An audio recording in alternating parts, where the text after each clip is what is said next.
to the show.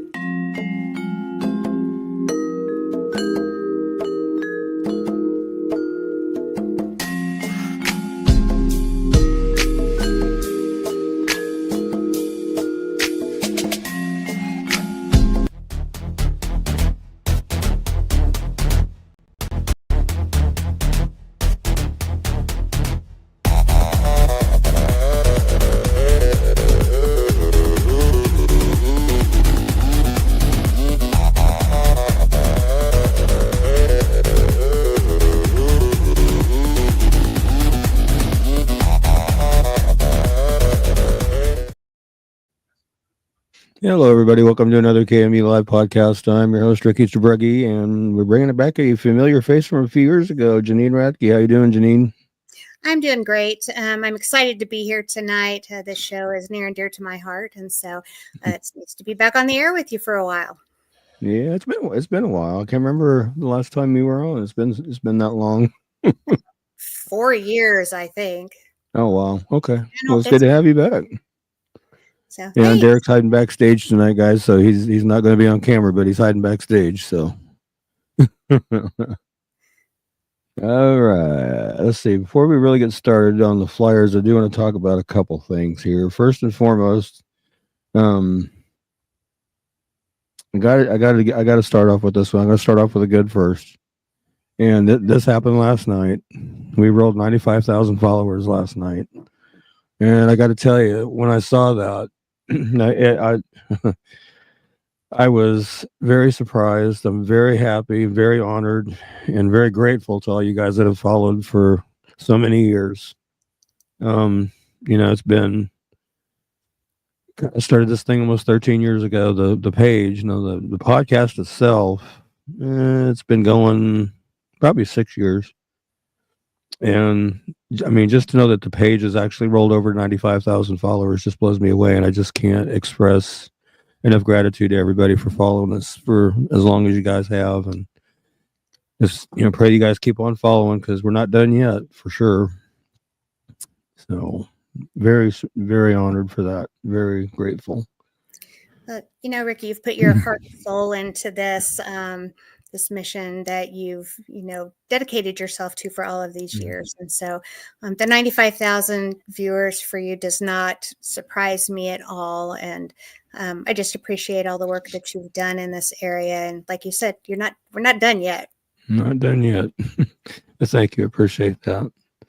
Now I kind of want to move on to something I was reading about this last night, and I'll pop this up on screen here. This is a human trafficking investigation over in Butler County, Kansas.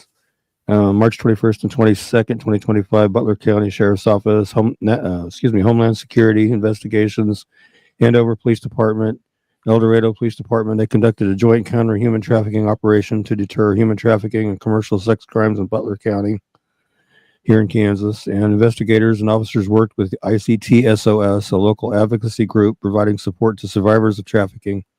They met with potential victims of trafficking and offered paths to survivorship to 10 people who were engaged in commercial sex work during the course of the operation. One suspect was identified as a sex trafficker during this advocacy initiative located nearby and arrested for promoting the sale of sexual relations, a felony. And you can see there's the 7 that were arrested over there on the right-hand side there. This operation was carefully designed to create a perception of risk to anyone willing to come to Butler County to exploit trafficking victims, vulnerable children, or engage in commercial sex. It was also designed to create hope and path to freedom for those who are being exploited by these suspects. The investigative team received incredible support from the Butler County Attorney's Office, Sedgwick County Sheriff's Office, Greenwood County Sheriff's Office, Clinton County, Missouri Sheriff's Office, Bourbon County Sheriff's Office, and the Ray County, Missouri Counter Human Trafficking Task Force. This operation represents the ongoing commitment of all the agencies and organizations to combat human trafficking. And you can see there's the 7 of them. I was debating whether to read the names and stuff on there, but I mean, you can see them there, and I have it on this very graphic on the page also, where you can read it on the page also. But yeah, I mean, the first 1, 2, 3, 4 were all charged with aggravated human trafficking, electronic solicitation of a child, commercial sexual exploitation of a child, and the top one, driving while suspended. The second one, on top of the other charges, was also uh, hit with indecent solicitation of a child and promote obscenity, distribute obscene material. The third guy down, pretty much identical to the first one. Fourth guy down, aggravated human trafficking, electronic solicitation of a child, commercial sexual exploitation of a child, indecent solicitation of a child, and promote obscenity, distribute obscene material. And fifth guy down, he has been arrested and awaiting charges of aggravated human trafficking, electronic solicitation of a child, commercial sexual exploitation of a child, and sexual exploitation of a child, and indecent solicitations of a child. The sixth guy down, he's been arrested and awaiting charges of aggravated human trafficking, electronic solicitation of a child, commercial sexual exploitation of a child, aggravated indecent liberties with a child, and indecent solicitation of a child. And the very bottom guy, he's Alexander Jamal Lane. He was arrested and is awaiting charges of promoting the sale of sexual relations. So he's the suspected trafficker right there. So yeah, that's a lot of people have been wondering here about around the same time this is going on. There, Kansas trooper stopped a vehicle on the highway. There was 2 older men and a 6-year-old child. And when they initially were talking to the child, I believe it was a little girl, 6 years old. She was coached to lie about who she was, which she initially did. But when they said they got her away from the 2 older gentlemen and got her calmed down, she did reveal who she was, and turned out she was an abducted young girl from, they didn't say where from and undisclosed location, but she had been abducted and was being taken God knows where by those 2. But they were arrested and jailed, and hopefully she's making her way back to her family now, or back with her family now. I'm not sure. I haven't seen any more updates on that one, but a lot of people were wondering if that incident was connected to this incident, which I have no idea. So, hopefully if that is the case, it'll come out in time, but hopefully not, though. I'm just glad she was found and taken back to, taken back to where she needs to be. I mean, it's just terrible. A lot of crap going on like that. I was reading another one. Well, actually, I did a flyer for a young lady, and she was found safe. But the situation, and I don't know that I'm gonna put a located safe flyer for her. I may just take her flyer down because I don't think her family wants her name out there being what happened to her. I mean, apparently she was conversing with a guy on an online chat. He drove from Georgia to pick her up in Missouri, actually. And when he arrived, I was reading this in a news article that one of her parents sent me, because he's the one that notified me that they got an indictment on the guy. But he arrived at her house with a mask and a gun in case she was law enforcement instead of who she said she was. And then I guess he destroyed her phone and another online device, and made references to snitches get stitches, and repeatedly talked about murder on the way back to Georgia. He picked her up and took her back there with the sole intent of having sex with her. And they managed to track her to Georgia through online stuff and things like that. And they managed to get her located and back to her family. And he's been indicted on multiple charges. And I told her parent that I was messaging this morning that, just cuff him and stuff him. He doesn't need to be out amongst public, and hopefully he gets a good long time. Hope he does. Well, all of them need a long time. To be able to go in and to do this to other human beings is just very disturbing and scary. And I'm glad that, in Butler County, they're bringing awareness to those 7 and picked up and actually showing their faces and who they are, because, there's those things happen a lot more, I think, than people believe that they do. Being able to identify and, know what to look for, I think it's just such an important piece of everything. It definitely is. And there's another situation going on right now where, a guy picked up a teenage girl from somewhere and ran with her, and there's an Amber Alert out for her right now, and they still haven't located him yet. Wow, I haven't seen that one. I looked it up on NCMEC the other day to make sure, see if it was still active. And let me look it up here real quick and I can tell you her name. But it's a multi-state Amber Alert. I know that. I'm pulling it up right now. Let's see if this is the right one. Yeah, her name's Sophia Franklin. Missing out of Beaver Dam, Wisconsin. She's 16, 5'9", 186 pounds. She's 3 months pregnant. As of 3/14, she's still believed to be in imminent danger. Vehicle that she's in utilizes various license plates. It was last seen on the morning of February 3rd, 2025 in Wisconsin with a Pennsylvania license plate of KGW 5186. The license plate changed from Arizona to Arkansas. She was last seen at her residence at 9 p.m. on February 2nd. She's believed to be with Gary F. Day. He was last seen at her residence on 2/3/2025 at 7:48 in the morning. There's no contact order for Gary and Sophia again is 3 months pregnant. If anybody has any information on that Amber Alert, call Beaver Dam Police at 888-304-3936. And I'm gonna have to get a flyer made for that after the show. I will definitely do that because, like I said, that's still an active Amber Alert. So, and with her being 16 and 3 months pregnant, more than likely by that guy, which when they find him, cuff him and stuff him. Yeah, Because absolutely. he needs to be. Yeah. Yeah, definitely. That's just crazy. Yeah, it is. But that's kind of some of the stuff I wanted to start. That's why I make pleas to parents out there when I'm doing the show to please monitor what your kids are doing online, even if it makes them mad or upsets them or they feel like you're invading their privacy or whatever. It's the only way you're going to know what they're truly doing. And now that there's apps out there that can conceal their conversations, it makes it even harder. Got to keep an eye on them. Got to keep them safe from sickos like that. Definitely. I still think we have parents that are afraid to make their kids mad because the backlash with having cell phones and everything else that we have with screen time, that I think sometimes we forget about. We really need to protect the kids from what's out there to make sure that they're, viewing and staying safe online. Yeah, and especially when they're coming at them through social media, through online gaming, through apps. They're pulling out all the stops going after our kids. So it's going to be up to us to really protect our kids and keep them safe. It really is. It's going to be up to us.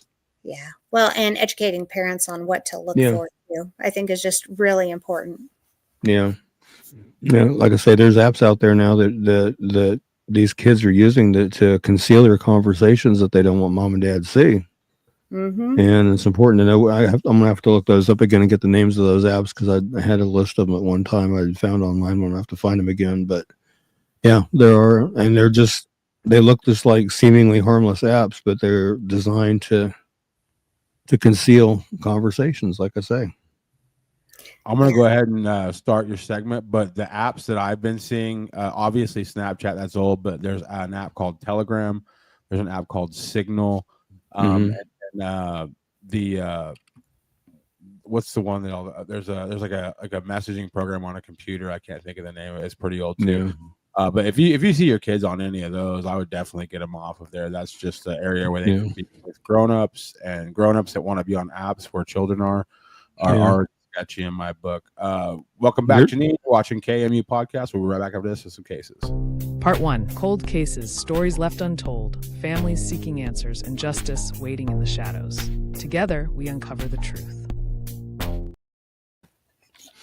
Yep, and I even saw real quick. I even saw a thing about Roblox where the CEO of Roblox apparently knows that there's danger on Roblox because he's even telling parents, if you don't want your kids on there, get them off. But I mean, they're even going through Roblox to go after kids. So, and my special needs daughter, she plays Roblox just about all the time, has for years. So fortunately, she hasn't ran into anything like that. But That's where that is. But anyway, we're starting off with Kimberly Barnes, and I just updated her flyer yesterday and sent it to her daughter to let her daughter know that I updated it.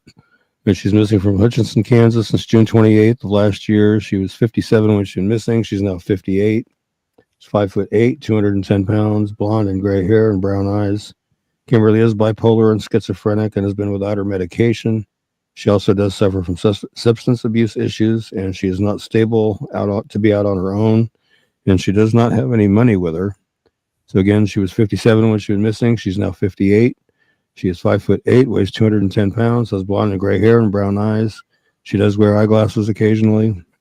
If you have any information regarding Kimberly's disappearance or you know her whereabouts, please call the Hutchinson, Kansas Police Department at 620-694-2800 or the KBI at 785-296-4017 and see what we can do to get Kimberly found and back home to her daughter. I know her daughter's worried sick about her and has continually posted about her to try to get her found. So see what we can do to help her find her.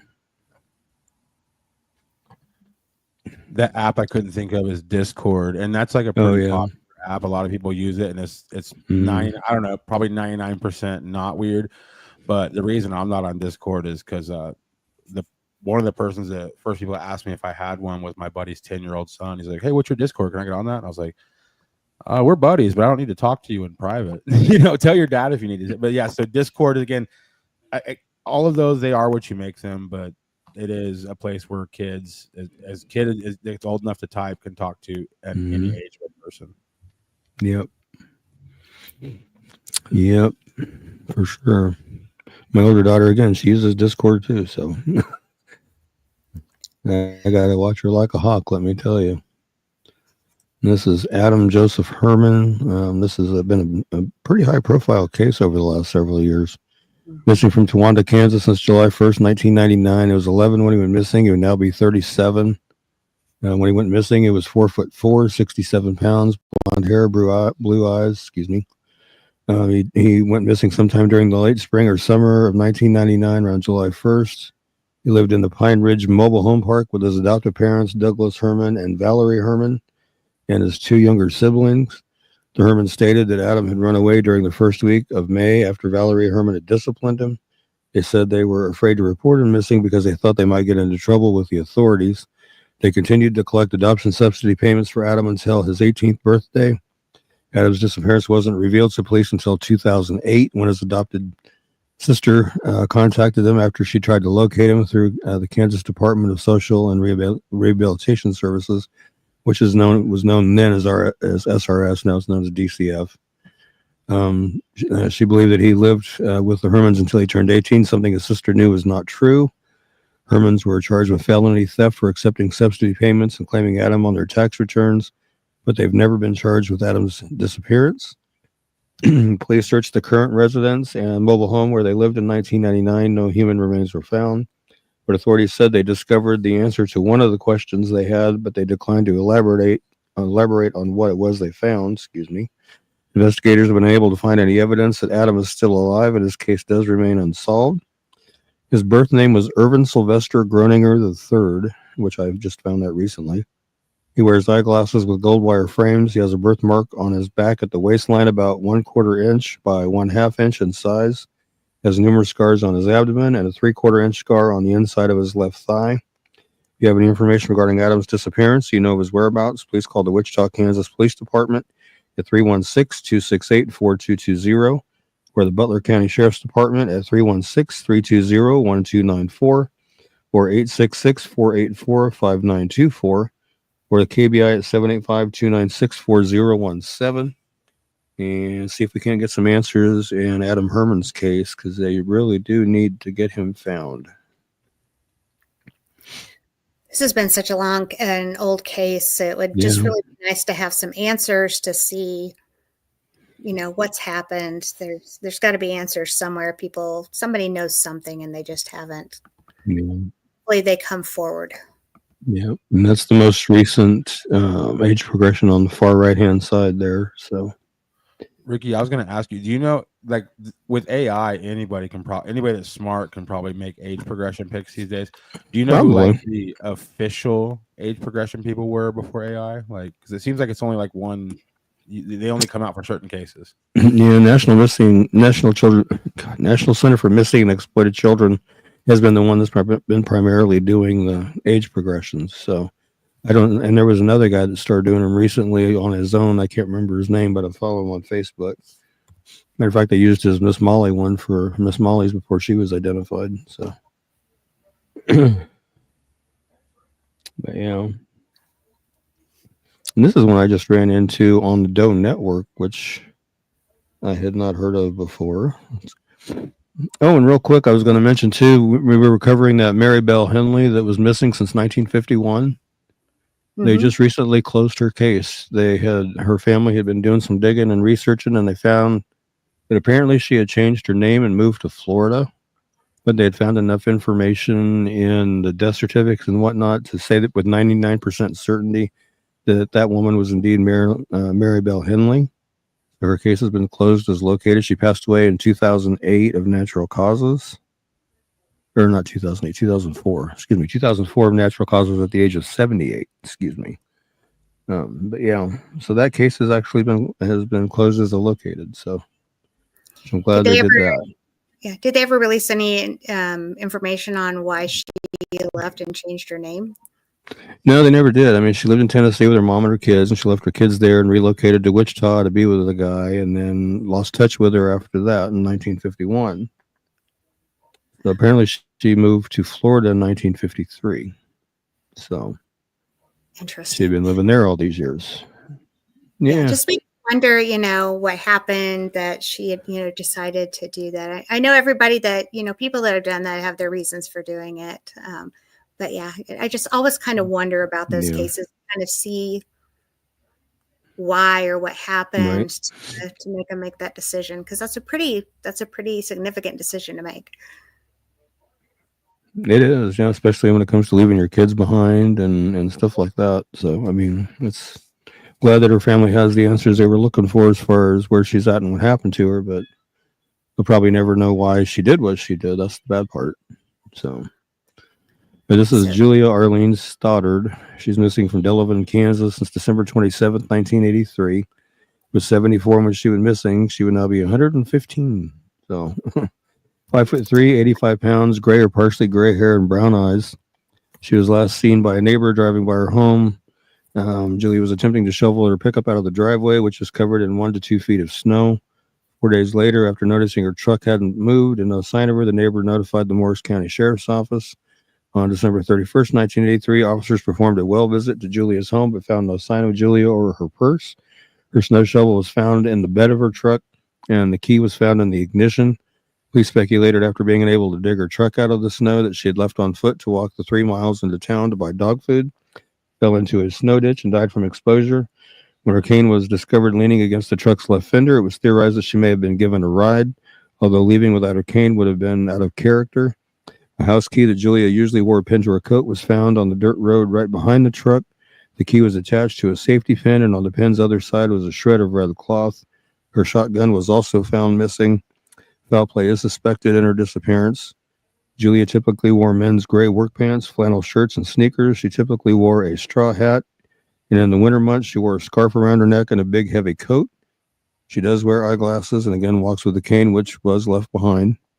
If you have any information regarding Julia's disappearance, or you know her whereabouts, please call the Morris County, Kansas Sheriff's Office at 620-767-6310 or the KBI at 785-296-4017 and see what we can do to help get her located, because that's a quite interesting case. Yeah, it definitely is. And this is the first time I've seen that one. Yeah.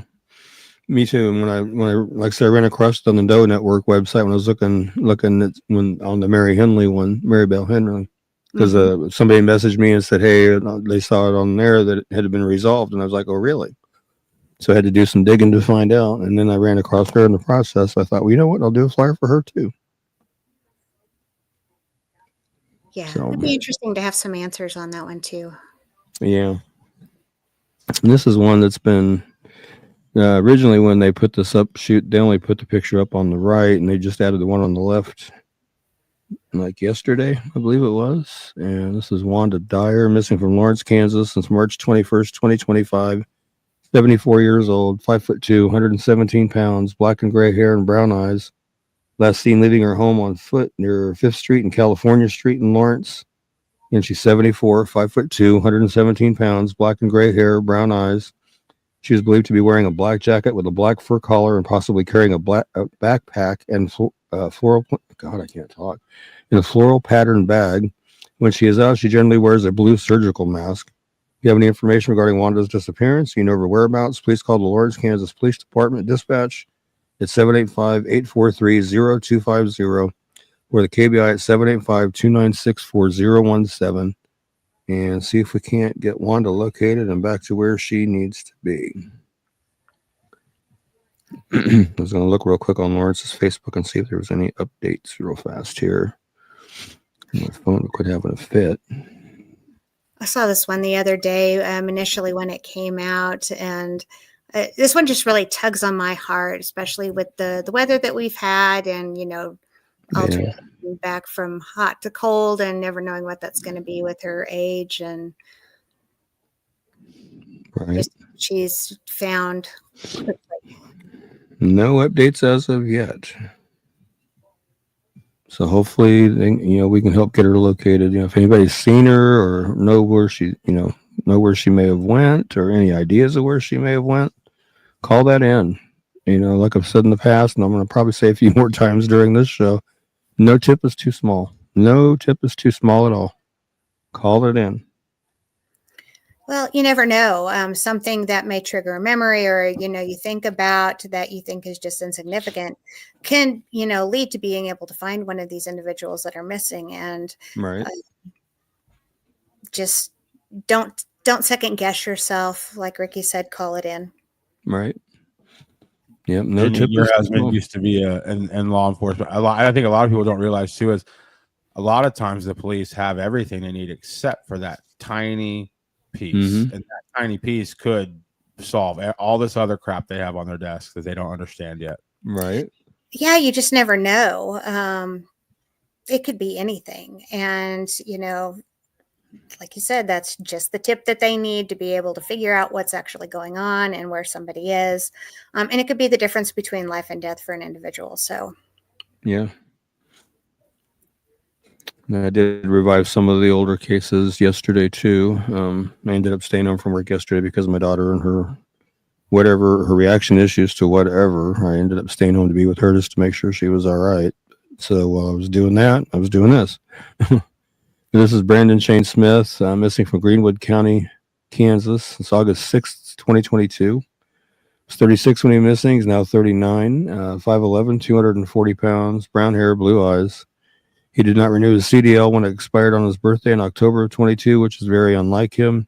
He's been known to drive over the road and has previously been employed in several positions in the oil field. He is a heavy equipment operator, a certified hazmat instructor, harvest season worker, a farmer, an equipment mechanic, and was a forklift operator at Simmons. Again, when he went missing, he was 36, and he's now 39, 5'11", weighs 240 pounds. His weight does fluctuate. Has dark brown hair that when it grows longer, it gets curly, and blue eyes. He may have a dark beard, but is known to have a fade and a goatee.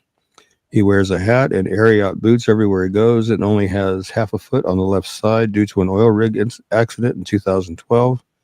He has Jackson Dade Smith and a SIDS ribbon tattooed on his upper left arm with ERS in Old English font surrounded by rosary beads and a cross down his left forearm, as well as a skull and crossbones with a hard hat partially covering Jesse Lier on his right forearm.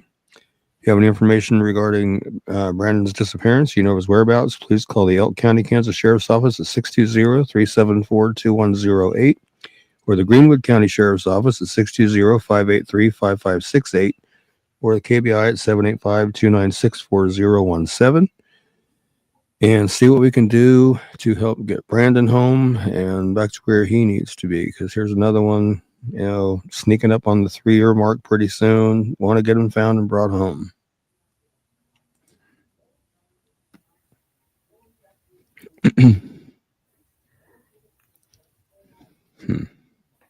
Definitely. Okay. Yeah. Yeah. And this is a local one here. I had a hard time finding pictures, but I finally found some, as you can see. This is Yeah. Casey Kaylin Shannon McMurray.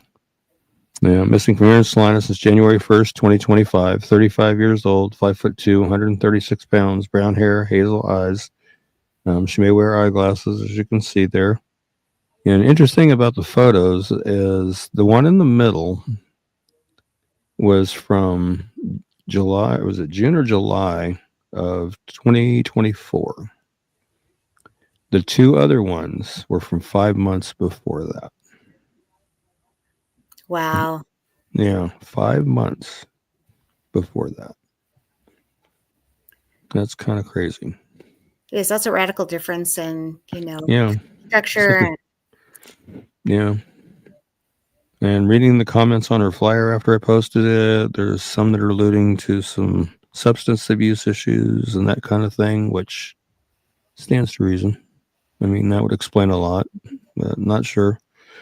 But if you have any information regarding Casey's disappearance, you know her whereabouts, please call the Salina, Kansas Police Department at 785-826-7210 or the KBI at 785-296-4017. See what we can do to get Casey located. And she does sometimes go by her middle name, Kaylin, instead of Casey. So I'm going to put that out there too. So she may be using Kaylin. I'm not sure. But if you have any information on her disappearance, please get that called in so we can see if she's okay. Because you can see she's been missing for almost 4 months. So excuse me. See what we can do to get her found. Yeah, hopefully she turns up quickly. Yeah. Yeah, the comments on her flyer is getting quite interesting. I've had people point out some stuff which I already knew because I've been monitoring them and stuff like that. Crazy. Yeah. Yeah, I haven't heard anything on Rosie or her mom Christy yet. As far as I know, they're still missing. Haven't heard anything, and I'm keeping my ears open on that one. I'll have to do some research after the show and see what I can find out. Now we're going to get into some familiar faces here. This was Dietrich Foster, missing from Independence, Kansas since April 12th, 2020. He was 37 when he went missing. He's now 42. He's 5'9", 190 pounds, black hair, brown eyes. He was reported missing on May 12th of 2020, last seen around April 12th of 2020 in Independence. KBI agents and detectives from the Independence Police Department are conducting the case as a homicide based upon findings during the investigation into Foster's disappearance, which they've never disclosed what those findings were. Again, at the time of his disappearance, he was 37, is now 42, 5'9", 190 pounds, black hair, brown eyes. Has a scar on his chest from heart surgery and a scar on the right side of his nose. He has the following tattoos: a cross on his right arm, or right forearm, the astrological sign for Gemini on his right arm, 3 dice on his arm, the name Dejeuner on his arm, and the word foo on his abdomen. If you have any information regarding Dietrich's disappearance, or you know of his whereabouts, please call the Independence, Kansas Police Department at 620-332-1700 or the KBI at 785-296-4017. And as we've mentioned before, there is a governor's reward of $5,000 for information leading to the arrest and conviction of those responsible for the disappearance and suspected murder of Dietrich Foster. So again, any information you have, no matter how small or minute you think it might be, no tip too small, get it called in and see what we can do to help get Dietrich found and back home to his family. Yeah. Somebody somewhere knows something about this case. Oh, yeah. And, there is a reward on this case. Some people may be a little bit afraid to come forward just simply because they do know something and they don't want other people to, find out that they know something or that they've said anything. But Right. this is a case that really needs to be solved and find out what happens to Dietrich so that way we can get him found, get the family some peace, and get things taken care of. I'm going to switch from my milk to my water. Trying to keep my voice limber here. That's a heck of a change. Yeah, I've been under the weather since Thursday last week. Let's put it that way. And this is the best my voice has sounded since last week. So, Well, it's perfect time for you to have a voice for tonight, right? yeah. Yeah, that stuff seems to be hanging on. Yeah, too much. Too much going around. Yeah, this is another one we've been covering since pretty much day one back in 2020. Alexander Perez, missing since December 1st, 2020. He was 35 when he went missing. He's now 39. 5'11", 235 pounds, black hair that he shaves nearly bald, and brown eyes. Called a family member on the phone on December 1st and said he'd be coming over to do laundry. Never arrived at the family member's home in Ulysses, and he's not been heard from or seen by family or friends since then. He had been staying with family and friends prior to his disappearance. It's believed that Alexander may still be in the local Ulysses area, or he may be in the Garden City, Kansas, or surrounding areas, we hope. Again, when he went missing, he was 35. He's now 39, 5'11", weighs 235 pounds, has black hair that he shaves nearly bald, and brown eyes, has a tattoo of a bumblebee on his face underneath his left eye, has Perez tattooed on one of his arms, and he has a tattoo of a cross on a chain across his chest. If you have any information regarding Alexander's disappearance, you know of his whereabouts, please call the Grant County, Kansas Sheriff's Office. It's 620-356-3500, or the Ulysses, Kansas Police Department at 620-356-4600, or KBI 785-296-4017. And again, no tip too small. Get it called in so we can get him found and back home to his family. So this situation has been really an interesting thing, and I know that there was a lot of information, probably some misinformation that was going on in Garden City, because I know that wasn't this the case where they were actually digging up an area around an individual's property, I think, in Garden City or outside of Garden City. That was the information going around, was that they were digging, and they actually had made an arrest, and initially we're going to charge him, and then they dropped the charges related to Alex. And so back to square one. Yeah. That happens so many times, I think, but hopefully they'll be able to figure out what's going on and find out where he's at and what's happening. Yeah, I did find that voicemail. Did you? Yeah. So just to recap, he goes missing on December 1st. The message we're about to play, all of you, was a message. It was a voice memo he sent on Facebook on December 6th. That was the last transmission. There was the Snapchat thing that went around early on where somebody had made comments about him not being alive. There was initial rumors that they were digging out in the part of town Janine's talking about. A couple of people, a publication said that there was bodies found at one point, and it ended up being no bodies, but there was an arrest made. And then our source said that about 2 months ago that the charges were dropped against the guy who was arrested for Alexander's murder. So back to square one, but this is the voicemail that was sent to our source on December 6, 2020. Okay.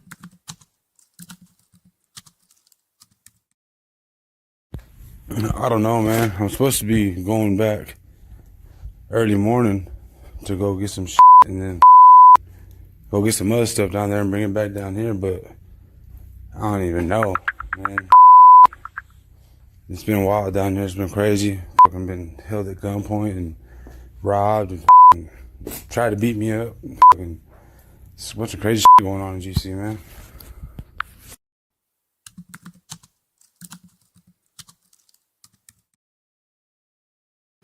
Wow. Yeah, I'm glad you found that. I've been wanting to hear that again on here for a while. It's almost kind of somewhat foreshadowing his own demise or whatever, but I don't know. Hopefully he's just out there hiding somewhere, but you never know. I mean, we're sneaking up on the 5-year mark, so yeah, it's hard to believe. And so we've covered him on this show every week since he went missing, so. And we vowed to do so until he's found. So, yeah. Well, you never know. I mean, this could be the week that somebody speaks up and knows something or knows where he's at, or maybe can help him get to a safe place where he feels comfortable to be able to call in and say, "Hey, this is where I'm at." You just never know. Right. Yeah. And this is Jonathan Jensen. Haven't seen his daughter pop up in a while. Hopefully she's all right and we'll pop back in on us soon sometime. Jonathan Jensen's been missing from Kerwin, Kansas since June 14th of 2023. 52 when he went missing. He's now 54. He's 5'11", weighs 190 pounds, brown hair, hazel eyes. He left without his vehicle, his cell phone, or his wallet. His daughter has told us in the past that he does have some mental health issues and does have episodes from time to time. And when he went missing, he was 52. He's now 54. He's 5'11", weighs 190 pounds, brown hair, hazel eyes. If you have any information regarding Jonathan's disappearance, you know of his whereabouts, please call the Phillips County, Kansas Sheriff's Office at 785-543-6885 or the KBI at 785-296-4017 and see if we can help get Jonathan located and back home to his daughter. I know she's worried sick about him and wants to get him brought home. So let's see what we can do to help that. I'm on data out in the country, not getting great service. Oh, that's not good. Sorry to hear that, Brina. Yeah. Yeah. Hopefully they can find him, bring him home to his daughter. Yeah. I haven't seen her in the comments in a while. Hopefully she'll pop back in though. It hasn't been too long, maybe 2 or 3 weeks. So it's been weeks. Yeah, been a few weeks. And no, Kelly, that's milk. It wasn't lemonade. But I do like lemonade though. Just for the record, I do like lemonade. Ricky's milk sponsor would beat him up if he was drinking lemonade on screen. Yeah. I wish I had a milk sponsor. That would be good. Right. Okay, Milk sponsor would be something, would be nice. Right. Gotta have my milk. If I ever became lactose intolerable, I think I would sit and cry probably. But this is Charles Everett McHenry III. He's missing from Great Bend, Kansas since May 6, 2016. Was 27 when he went missing. He's now be 36. 6'2", 180 pounds, black hair, black eyes. He's last known to be driving an unknown make 2-door black car away from a house in the 500 block of Northwest 20 Avenue between Hoisington and Great Bend. Again, he was 27 when he went missing. He's now 36. 6'2", 180 pounds, black hair, black eyes. Last known to be wearing a black t-shirt and denim shorts. He has tattoos on his left arm. One is of the cross, and it says Tyler. It's on his upper arm. And an eagle with the flag on the lower arm. Both of them are pictured up there on the right there. His eyebrow and left ear are pierced. He has a large scar near his left knee, a large scar on the right arm from the elbow to the wrist, a scar on the right knee, scar on his forehead, scars on both sides of his ribs, a scar on the bottom of his left foot, a dimple dip on his left bicep. He has a plate in the right arm and from the elbow to the wrist and 2 screws in the left knee. Excuse me. If you have any information regarding Charles' disappearance, you know of his whereabouts, please call the Great Bend, Kansas Police Department at 620-793-4120 or KBI at 785-296-4017. And so we can do to get Charles located and back home to where he needs to be. Yeah. 9 years is a long time to be missing. And as a family member, I cannot even imagine just being in that position where, you wonder every day what happened to your loved one and where they are. So anything that anybody can do to, bring some light to the situation, bring them home, please get some answers for these families that are going on. Yeah, when Marlene's saying, if I remember correctly, right, they dug the lake in that area and found no body a couple of months after he came missing. She must be referring to John Jensen there. Ricky, don't read it, but I just sent something to private chat. Is that the same? Is that him? Let me look. Definitely don't read it because I don't know if that's him, but I never knew that. Doesn't sound like it because he's the third, not a junior. So okay, this was 2003 that this case happened. Yeah. Interesting.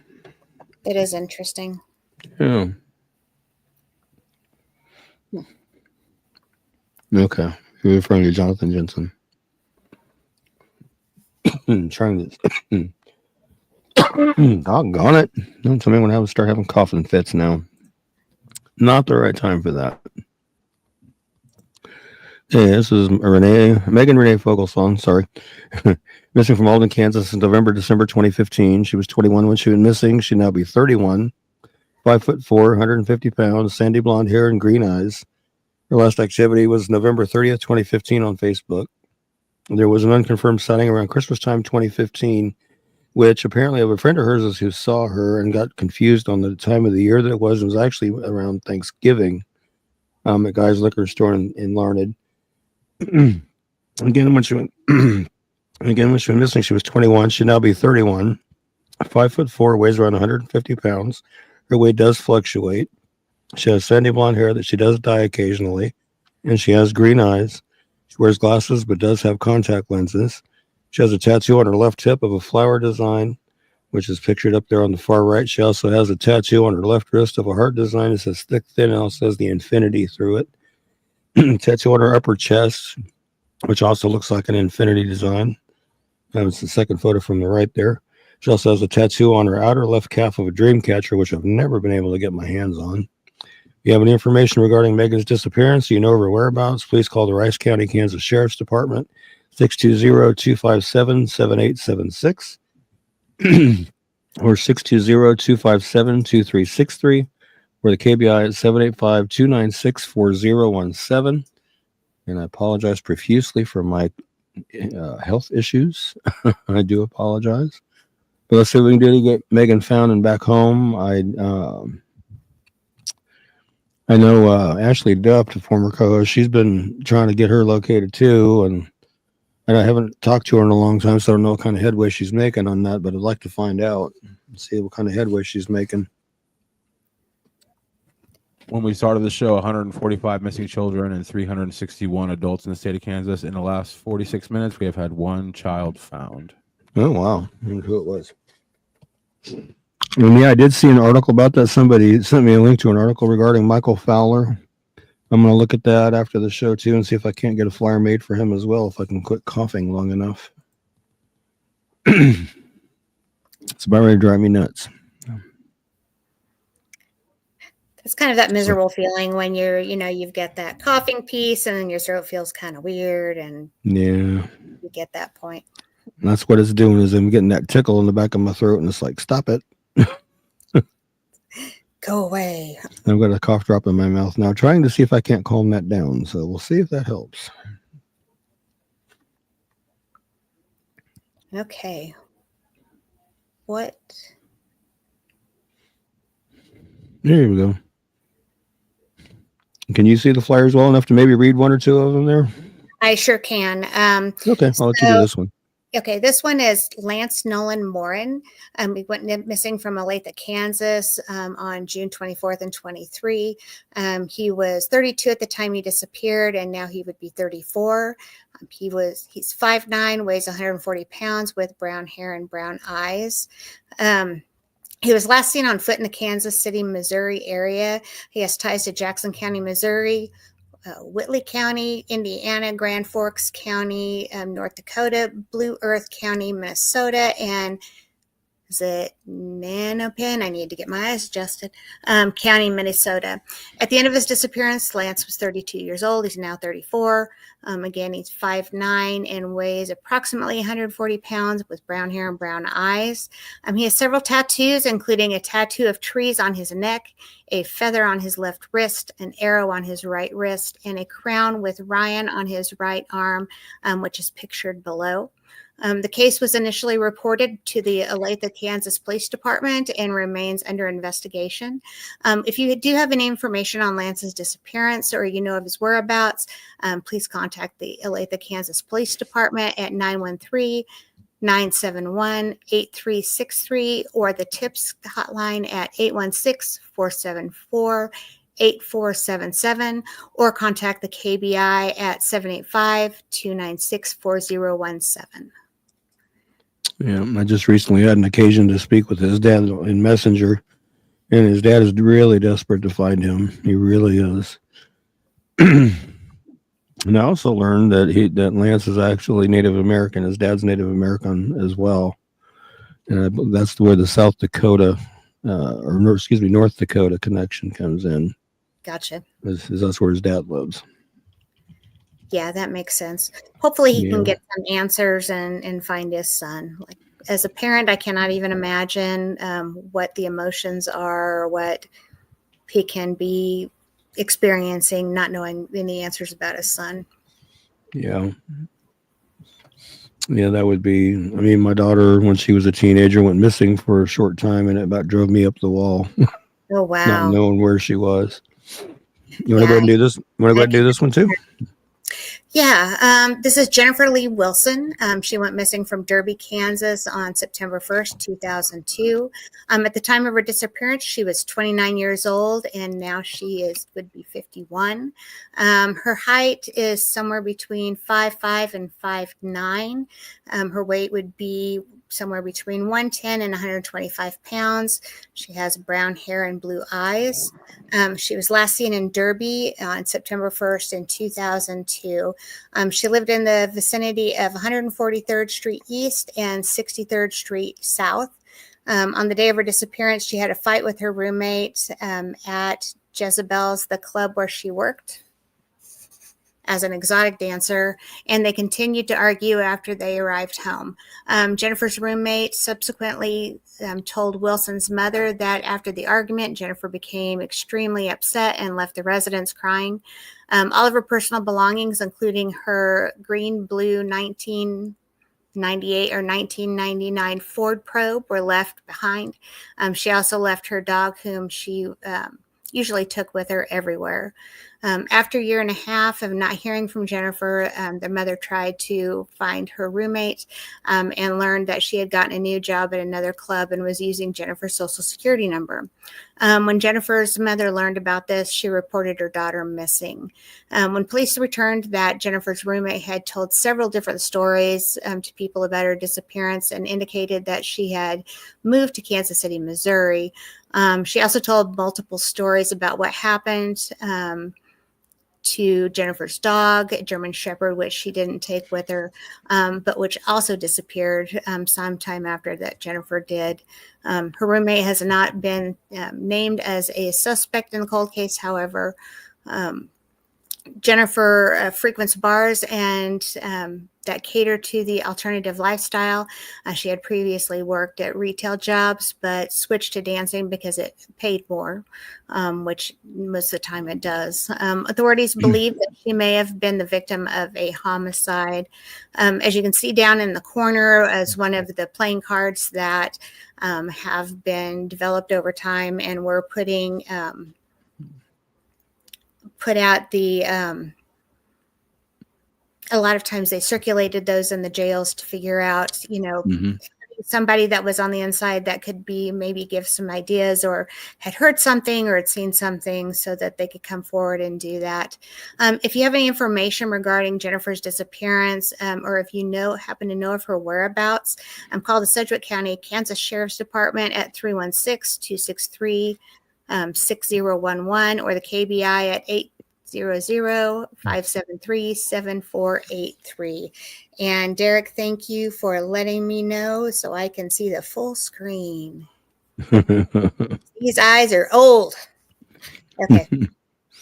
So yeah, the deck of playing cards that was done by the Kansas Department of Corrections, like you say, they circulated them in all the jails and prisons in Kansas. They replaced their regular cards with those in hopes of generating tips on these cases to try to get some information and solve these cases. Yeah, Ricky, do you know, have they started distributing those in other places now too? Or are they strictly just doing it in the jails? As far as I know, it's just strictly jails and prisons. As far as I know. I wish they would do it. Yeah.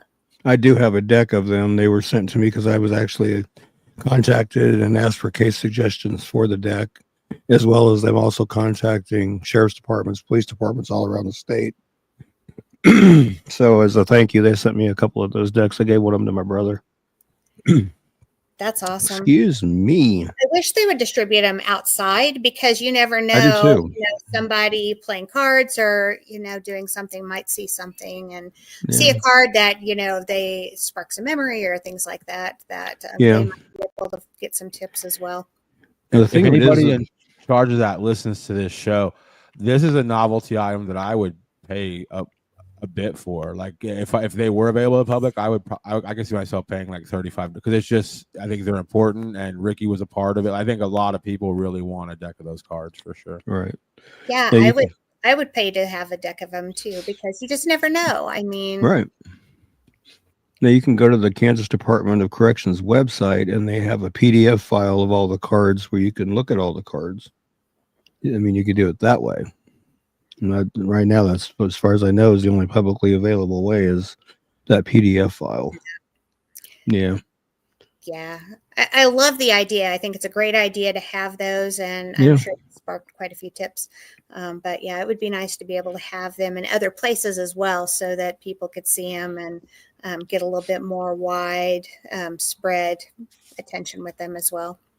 Yeah, and Roxanne brings up a good point. They have different states cold case cards for sale on eBay, and I do have, thanks to my brother, I do have some Florida ones. They're a little bit older. I think they're from years past, but he got them on eBay. So yeah, you can find them there. That's for sure. Yeah, it'd be worth checking out to see if there's anything from Kansas that's on there, and There might be. You never know.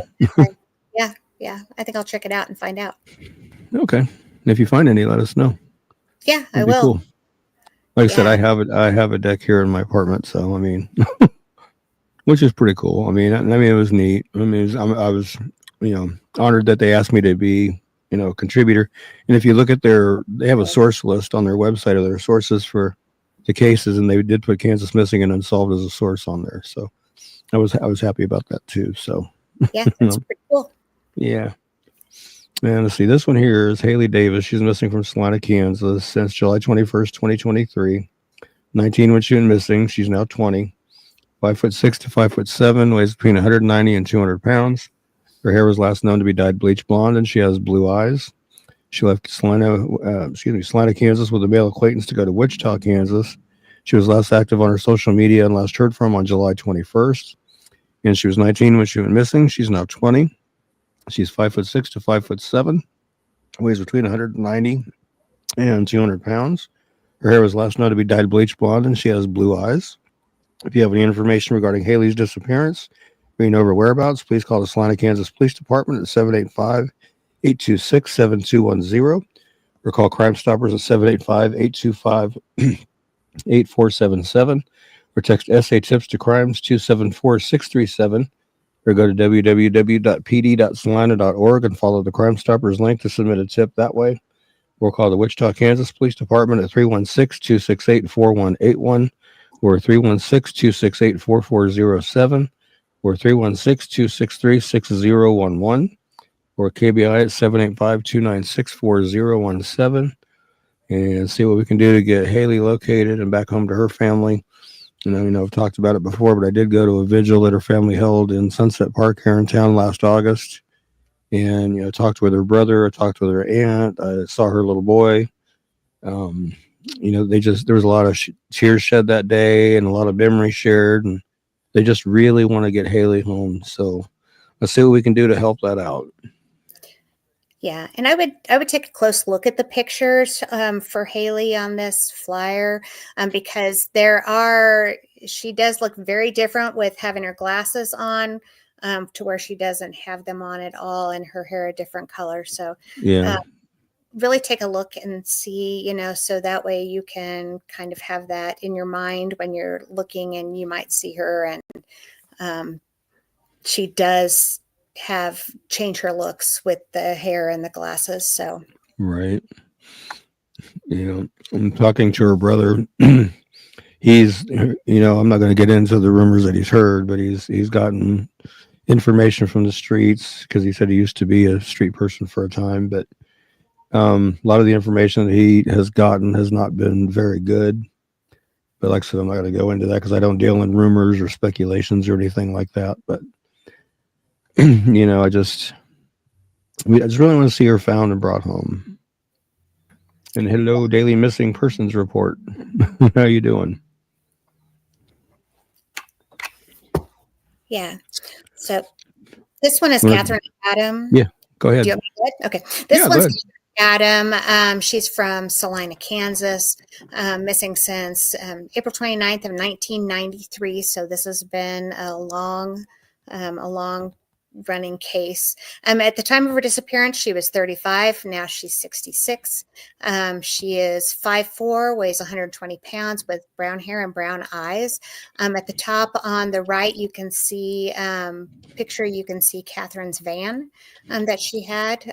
She was last seen at 4:30 a.m. on April 29th in 1993 at the Quick Shop convenience store in the 1700 block of West Crawford Street in Salina, Kansas. She did drive that full-size Ford white van with "She Has Legs" written on the sides in the blue lettering. Her van was turned up abandoned at 5:45 p.m. the day after Catherine's disappearance at Russell's Restaurant in the 600 block of West Point Boulevard. The restaurant outside and was closed for remodeling at the time. The van was splattered with mud on the outside and blood soaked on the inside, which is frightening. A large amount of blood was also found at the storage unit in West Salina, where Catherine, a saleswoman for the Lakes Hosiery Company, picked up stock every day. But there was no sign of her at either place, and she's never been heard from again. Police do speculate that someone attacked Catherine when she went inside the storage unit. It appeared they interrupted her in the process of loading the merchandise into her van, leaving the door of the unit opened. Catherine was separated from her husband at the time of her disappearance and had a teenage daughter. Her case remains unsolved and foul play is suspected. So if you have any information regarding Catherine Adams' disappearance or you happen to know of her whereabouts, please call the Salina, Kansas Police Department at 785-826-7210 or Crime Stoppers at 785-825-8477, or you can text SA Tips to Crimes 274-637, or you can go to the www.pd.salina.org and follow the Crime Stoppers link to submit a tip, or you can call the KBI at 785-296-4017 or 800-572-743, and there's, I think, a number missing on the end of that. It's supposed to be 7463. 7463. Yeah, I thought I replaced that. I know I fixed it, but I thought I replaced it. Yeah, and is this another updated picture? One of the last pictures? That is actually the very last known picture of her being taken, where she was backing out the door at Quick Shop after she got her newspaper and coffee, and basically the last time she was ever seen alive was right there. Yeah, she's been missing for a long time. Let's get some tips and see what we can do to bring her home. Yeah, and a lot of really what hampered the investigation back then was we had gotten a lot of rain, a lot of flooding. So I'm sure a lot of things were washed away. So, yeah, they never found it 100 times, Janine, to Ricky, but you've been gone. To me, like knowing this gas station was close to where her storage unit was, yeah. Just her body language, like the way she's backing out and not just using her elbow to, like, it looks like she's like knows the people that work there. Like she's not like their best friend, but she sees them often. So like to me, this picture kind of brings me comfort knowing like her last interaction with humans looks like it was really pleasant. Like it was just her morning routine where she saw those people that sold her coffee in a newspaper. Yeah. Yeah. Her daughter trying to dissuade her from taking that job because she didn't like the idea of her mom being out that time in the morning by herself. So unfortunately she took the job and yeah. Want to take this one? Sure. Well, kind of going back, you don't take a job thinking that something's going to happen to you at True.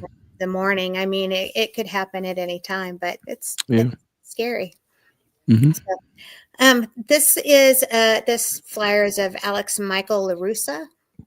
I apologize if I've mispronounced the name. Mm-hmm. He was missing from Salina, Kansas, and disappeared on December 8th of 2017. At the time of his disappearance, he was 25, and now he would be 32. He is 6'2", weighs 175 pounds, with black hair and brown eyes. As you can see up on the right picture, there's a picture of Alex's chest tattoo. He went missing from Salina. The last contact he had was with his family was around 4:00 a.m. on December 8th. That would be that same day. He is wheelchair bound and his left leg is amputated above the knee. The vehicle Alex was driving was found on a farm in New Cambria, Kansas, in the northeast Saline County, Kansas area. His cell phone, clothing, wheelchair were found in the vehicle, among other items. At the time of his disappearance, Alex was 25 years old. He would be 32 now. He is 6 feet 2 inches tall and weighs 175 pounds. He has black hair and brown eyes. Alex has a tattoo on the left side of his neck that says pain, a tattoo of 13 on the right side of his chest, and a star on the left side of his chest. If you have any information regarding Alex's disappearance or you know of his whereabouts, please call the Salina, Kansas Police Department at 785-826-7210, or you contact the KBI at 785-296-4017 or 1-800-572-7463. Or you can also call Crime Stoppers anonymously at 785-825-8477. As you can see down on the bottom right hand of the flyer, this case also, Alex's disappearance, is also one that is on the deck of cards that has been circulated in the police, in the jails and Department of Corrections. So somebody out there knows something. Let's find out what's happened to him and get answers for his family. Mm-hmm. Yep, definitely. And on one quick note on the deck of cards, I made flyers for all 52 cases in that deck. Wow. Yeah. Kept my little hands busy there for a little while. Yeah, I was gonna say that's a lot of cards. Yeah, it is.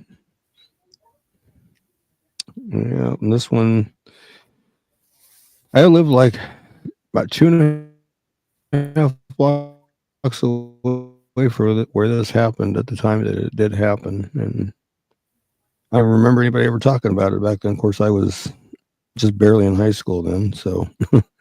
But it's Nellie Mae Hubbard. Her case is still unsolved. Actually, it's 44 years now. I need to change that. Happened on March 14th, 1981. Nellie was found deceased in her residence at 1008 East Elm. On the cot she slept in her living room. She was covered with a sheet, and the scarf she usually wore was found on the floor. Nellie put up a struggle during her attack. Ultimately, Nellie died of asphyxiation. She also suffered 8 broken ribs. One was broken in 2 places. She also had a broken bone in her throat. She also had an injury to the back of her skull, also had bruises on her arms, and there was evidence of other internal injuries. Upon searching Hubbard's home, investigators found $93,000 in cash and over $100,000 in certificates of deposits and a large quantity of silver coins dating back to 1886. They also found rationing tokens from World War II and tokens from a defunct bus company that used to run here in town way back before my time. Investigators also discovered that Nellie's home was filled with miscellaneous household items, trash, and other clutter that made 2 bedrooms completely unusable.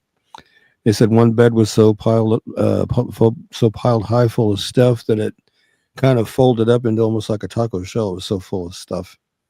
Nellie does deserve to be able to rest in peace. So let's see what we can do to bring her killer to justice. If you have any information, please call the Salina Police Department at 785-826-7210. Or call Crime Stoppers at 785-825-8477, or text SA TIPS to crimes 274-637, or visit www.pd.salina.org and follow the Crime Stoppers link to submit a tip. Or you can call KBI at 1-800-572-7463 and see what we can do to get Nellie get her killer brought to justice. Got my brain focused in a different direction. And I was going to again touch on that cigarette lighter. That's about the only physical piece of evidence that they have of her killer, because she did not smoke, and her family and friends said that she did not own a lighter like that. So strongly believe that it belongs to the killer. I was finally able to land that picture. I emailed a detective down at the police department. He said he'd see if they still had it. And the last I knew, it was in Topeka, but he said if they had it, he'd send me pictures, and he did. And if you look at the one where the lighter's closed on that top dome, it still has fingerprint dust on it. But let's see what we can do to help bring Nellie's killer to justice, because it's been 44 years. Long time. So let's see what we can do to get her killer brought to justice. And I'll let you do this one. Okay. How about we alternate? You do one, I do one. You do one, I do one. How about we do that? Perfect. Works for me. Okay. This is an unsolved homicide. This is Gina Bridget Cyphers. Up on the right hand side, you can see where the location of the crime was at. She was 24 years old with an infant son. By all accounts, she was a loving mother and a good person. In December 28th of 1995, she dropped off her 15-month-old son at daycare, a program called Morning Out for Moms at a Salina church. When she didn't return a couple of hours later, the daycare called Cypher's boyfriend at work. He went to the mobile home they shared and then found her brutally murdered. The baby was suddenly without a mom, and police were left with a case that was proven to be a tough one. It was a crowded mobile home park in the heart of the city where trailers, they were close together. The violence happened sometime between 9 a.m. and noon. All of these years later, Gina's murder has not been solved. Initial newspaper reports said that she was stabbed, but police are still keeping a lot of those details secret. They say there have been a lot of leads, but they've not gone anywhere that was helpful. If you have any information on Gina's death, please call the Salina, Kansas Police Department at 785-826-7210, or you can call Crime Stoppers at 785-825, 6 or 5, 825, 8477, or you can text SA Tips to Crimes 274-637. Or you can go to the website for www.pd.salina.org. Follow the Crime Stoppers tips to submit your tips.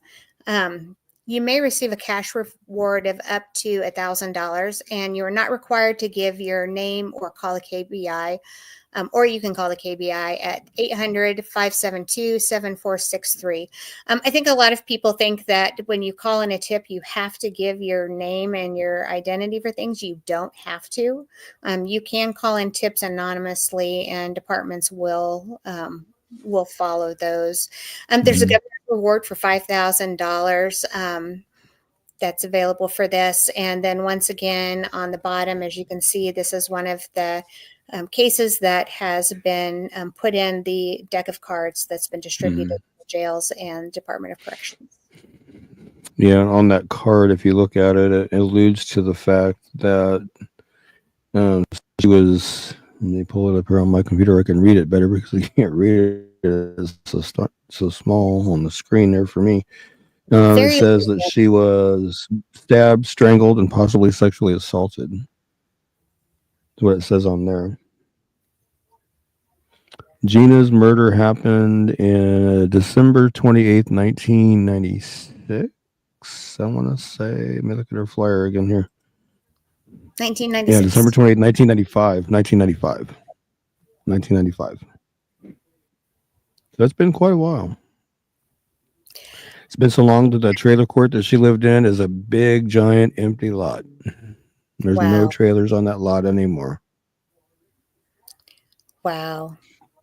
And her son, no idea. I mean, he was small enough that not getting to know his mom.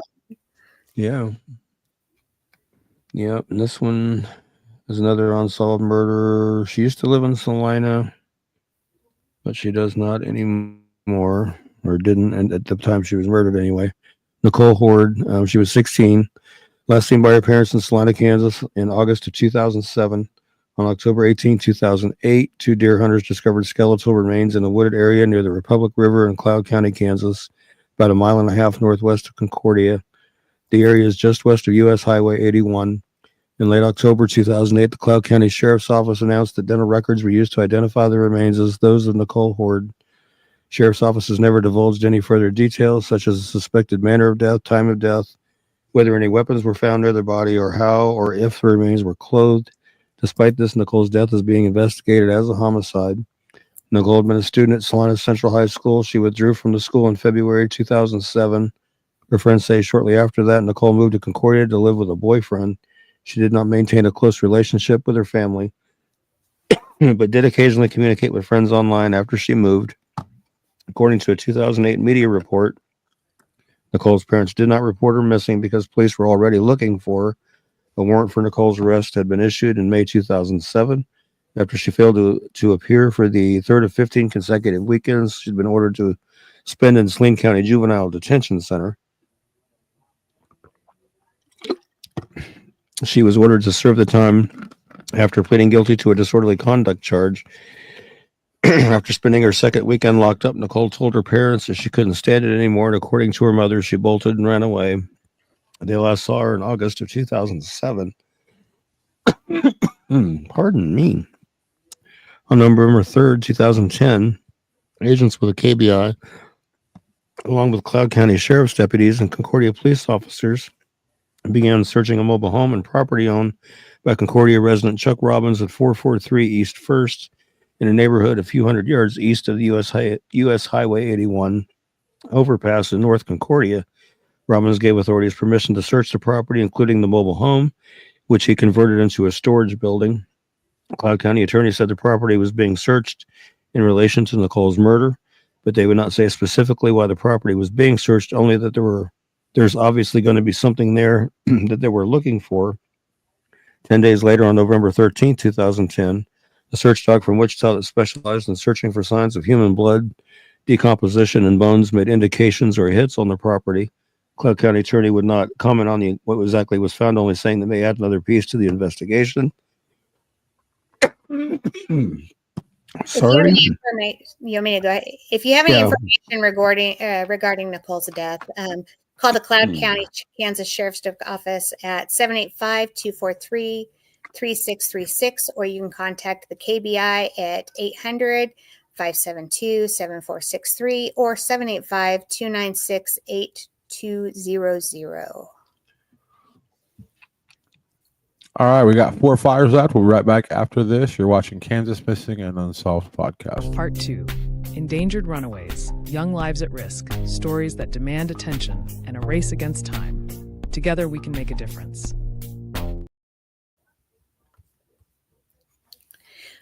Okay, on this one, we have Freeman Compton, missing from Topeka, Kansas on March 25th, 2025.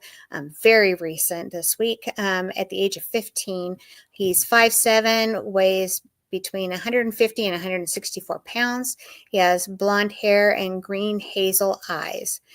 He's a missing endangered runaway. He went missing from Topeka, Kansas on the 25th at about 3:10 p.m. At the time of his disappearance, Freeman went missing with 2 other missing endangered runaways that we don't know the identities of. He has severe health conditions that require medication that he does not have with him. He's 15 years old, 5'7", and weighs between 150 and 164 pounds. He has blonde hair and green hazel eyes. If you have any information regarding Freeman's disappearance or you know of his whereabouts, call the 911 immediately or call the Topeka, Kansas Police Department at 785-368-9200 or the KBI at 785-296-4017. Hasn't been missing very long, so let's see if we can find him before anything else happens. And of course, the other missing endangered runaways that are with him.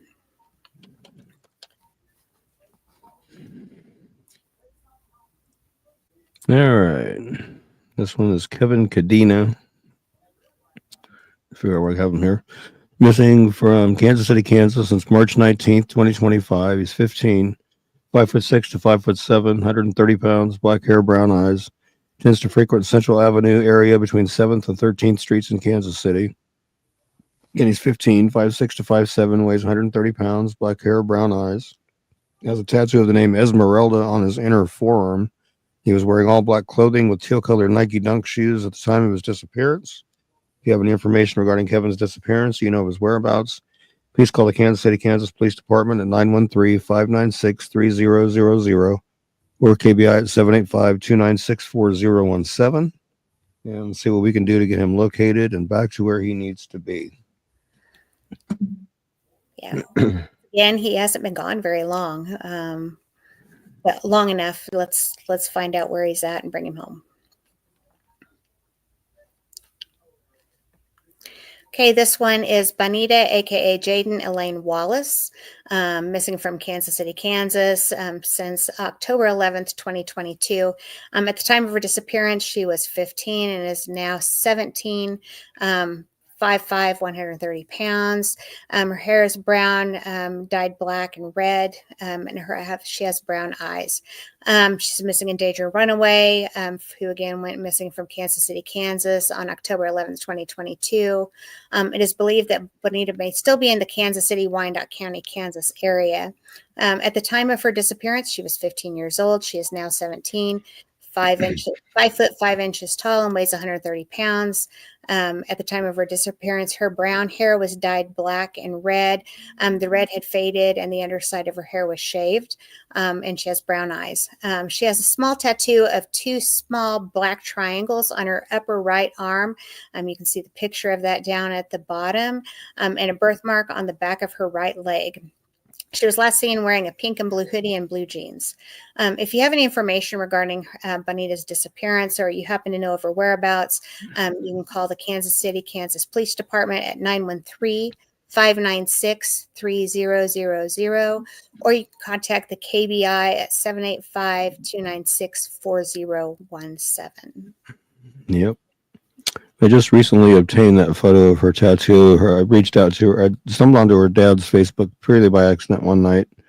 So I reached out to him and got to talking to him, and he supplied me with that photo, as well as her middle name, Elaine, because I didn't have that either at the time. So it's good to have more information. And yeah, those tattoo pictures is really great because, you can see a little bit, and those tend to stand out a little bit more times. Yep.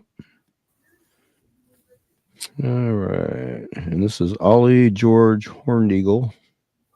He's missing from Horton, Kansas since March 9th, 2025. He's 17, 5'7", 180 pounds, brown curly hair and brown eyes. He was with a young female, but she has since been located. I need to get that off the flyer. It's believed that he may still be in the Atchison, Kansas area. I've gotten information that he was still in that area. Don't know if he still is, but at one point he was. He's 17, 5'7", 180 pounds, brown curly hair, brown eyes, has a U-shaped scar on his left forearm and a tattoo on his inner right middle finger that says F Love. If you have any information regarding Ollie's disappearance, you know of his whereabouts, please call the Horton, Kansas Police Department at 785-486-2694 or the KBI at 785-296-4017. And see if we can't get Ollie located and back to where he needs to be. All right, I told you a fib. 4 more flyers than we are for real out of here. Thanks for tuning in. Please share this out. We'll be right back after this. Part 3, Out-of-State Cases. Beyond Kansas borders, stories of the lost and the unsolved remind us that every missing voice deserves to be heard.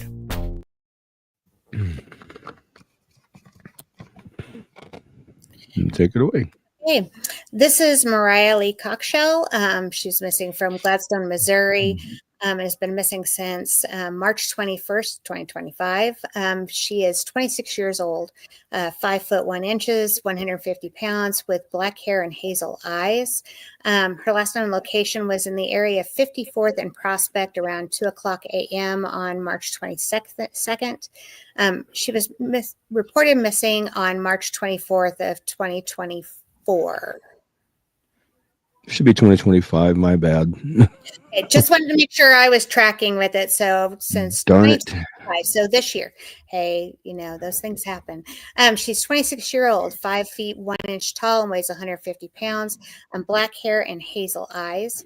If you have any information regarding Mariah's disappearance, or you happen to know of her whereabouts, please call the Gladstone, Missouri Police Department at 816-436-3550 or the TIPS line at 816-474-8477, or you can contact the Missouri State Highway Patrol at 573-526-6178 or at 866-362-6422. Let's bring Mariah home.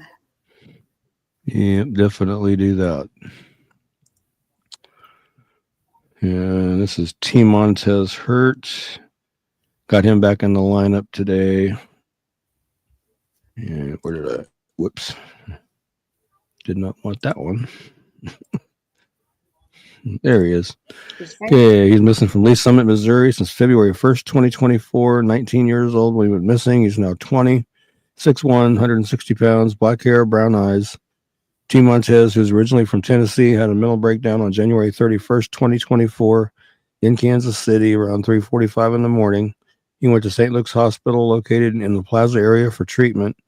After his episode, T. Montez's family purchased him a Z-Trip to the Greyhound bus station so he could travel to St. Louis to be with his grandmother. Left his cell phone behind in the Z-Trip. He has not had any contact with anyone since. He does not know his way around Kansas City as he is from Tennessee. Last seen walking on Troost at the beginning of the month, which would have been February 1st of 2024. And he was 19 when he went missing. He's now 20, 6'1", 160 pounds, black hair, brown eyes. Last known to be wearing a royal blue Price Chopper polo shirt, dark green sweatpants, and black high-top Nike shoes. If you have any information regarding T. Montez's disappearance or you know of his whereabouts, please call the Missouri State Highway Patrol Troop A at 816-622-0800 or the Kansas City, Missouri Police Department at 816-234-5043 or 816-234-5111. Or you can call Missouri State Highway Patrol at 573-526-6178 or 866-362-6422 and see if we can't get T. Montez located and back to where he needs to be. I did not realize it has been over a year. My goodness. That time goes very quickly. 2 more flyers here. Oh, I want to get you that comment before we go to the next flyer. It says, "Did you all see?" Yeah, I did see that. That was the one I was talking about earlier, where the 2 guys that coached her to lie about who she was until the troopers got her away from the 2 guys, and after they got her calmed down, she revealed her true identity, and it turned out she was an abducted 6-year-old little girl, and so they cuffed and stuffed the 2 60-year-old guys. So one of which had previous kidnapping charges. That part I missed. That's crazy. He shouldn't have been out anyway. Right? I love Goodness it. There's lots of people walking around the free that shouldn't be. Right. Yeah. This is Dana Jane Bruce, missing from Sedalia, Missouri. She's been missing since October 4th of 2008, so it's been a while. At the time of her disappearance, she was 23. She would now be 39, or is now 39, excuse me. She's 5'2", 98 pounds, brown hair, green and hazel eyes.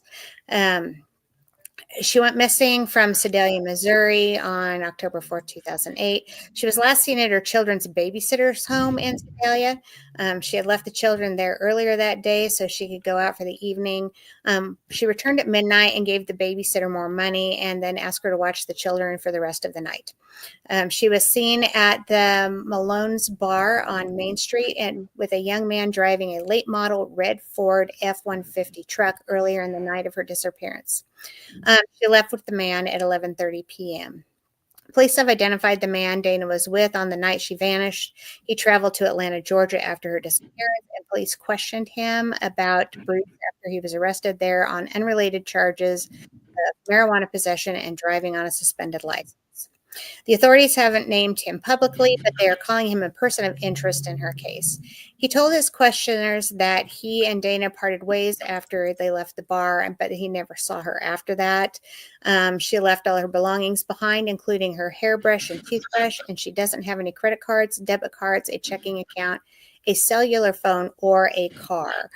So she really has nothing with her. At the time of her disappearance, she was 23. She would now be 39. She is 5 feet 2 inches tall and weighs 98 pounds with brown hair that was colored brown and roots, black at the ends with red highlights and green hazel eyes. She was last known to be wearing a black shirt with the word Rebel in silver lettering on the front and blue jeans. She has a tattoo of a teddy bear with wings and the name Dylan on her upper left forearm. You can see that picture up on the right-hand side of the flyer. She is blind in her left eye. She has a 2-inch scar along her lower spine and a staple scar on her right shoulder. Her ears are pierced 1 time on each ear. If you have any information regarding Dana's disappearance or you know of her whereabouts, please call the Sedalia, Missouri Police Department at 660-827-7823 or 660-826-8100 or MSHP at 873-526-6178 or toll free at 866. Uh-oh, the number disappeared when I think. Oh, there we go. Nope, 866-362-6422 or private investigator Leslie at 910-427-0070. Let's get some answers for her family. And Yeah. Raven says I possibly gotten in when you, before you mentioned it. Yeah, because I pretty much mentioned it at the top of the show when I was talking about the human trafficking investigation. Can't remember the county now, but that we talked about earlier. It was here in Kansas where they made 7 arrests and helped 10 victims. So, yeah, that one there. There it is. Yeah, Butler County. When it started with a B. Yeah. Okay. We have Rochelle Elizabeth Hammond. Missing from Mosca, Colorado. She's been missing since August 15th of 2019. At the time of her disappearance, she was 30, and now she would be 35. Height is 5'6", weighs 120 pounds, excuse me, with black hair and brown eyes. She went missing from Mosca on April 15th of 2019. She was last seen walking away from her Mosca, Colorado home. She left all of her belongings behind, including phone, identification, medication, card, computer, tools, and her pet dog. She's only been living in the area for about 3 weeks prior to her disappearance. She had previously lived in the Columbus, Ohio area. She may be homeless. Although police can find little evidence in her disappearance, her mother believes that she did not leave on her own accord and may have been a human trafficking victim. Rochelle suffers from bipolar disorder and schizophrenia and has been prescribed medication for her conditions, which she left behind when she went missing. Her nose is pierced. She has numerous tattoos, including the phrase "live like a lion" on her upper chest. She has a star behind her ear, a skull on the back of her wrist, stars on the inside of her forearm, a cat with a bong on her shoulder, and other tattoos. And some of those are pictured. You can see below on the flyer. She was last known to be wearing a black tank top, khaki shorts, black Nike shoes, and a silver circular barbell in her nose. If you have any information regarding Rochelle's disappearance or you happen to know of her whereabouts, please contact. There we go. Number disappeared on me. Call the Alamosa County, Colorado Sheriff's Office at 719-589-6608 or the Sheriff's, the Alamosa County, Colorado Sheriff's Office. I saw that on the bottom. Thank you for sharing her flyer every week. Let's find You're very welcome. and bring her home. Very welcome, Ellen. That's going to be the show. Real quick before we get out of here, thank you so much to Janine for being back. We've really enjoyed you being back. And Sammy, is that your dog? Which dog is that? That's Maya. Oh, that dog's been on the show since day one. Never missed an episode. Usually barks. But I remember the dog from back in the day when I was actually on. But she's still kicking. She's 13 years old now, but she's still kicking. She's very vocal during a lot of shows. There's a bunch of ways to support KMU. First of all, suplex that like button. Also, where did I put it? I just had it real quick. You can support Ricky. There's his Cash App there. He also has a Patreon, patreon.com/KMU Live. Is that correct? Yes. Okay.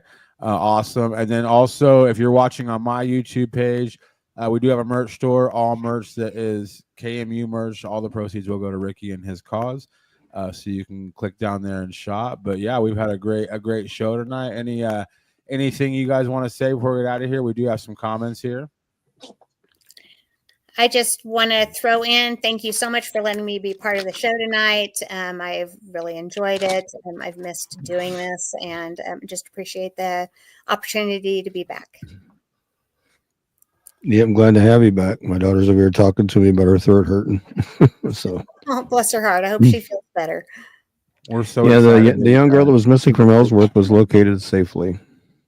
Wonderful. Yes. That's fantastic news. Yep, definitely. All right. Awesome. Well, thank everybody for joining us. And I'm sorry about my coughing fits and vocals and everything tonight. I was hoping I wouldn't have to deal with this tonight. I was feeling better and everything, but I guess my voice decided it wanted to be difficult tonight. So sorry about that. Sometimes that's just what happens, and we bounce things off of each other, so that way you can take that time if you need to do that. So Yeah. And just want to finish off by saying, Heavenly Father, thank you for letting us get together tonight to go over all these cases. And as I pray for every week, to help they reach the right ears with the right hearts that'll do the right things and make the call that can help bring somebody home or solve an unsolved homicide. Just keep everybody safe and healthy and happy until we see each other again next week. Everybody have a great night. And amen. amen.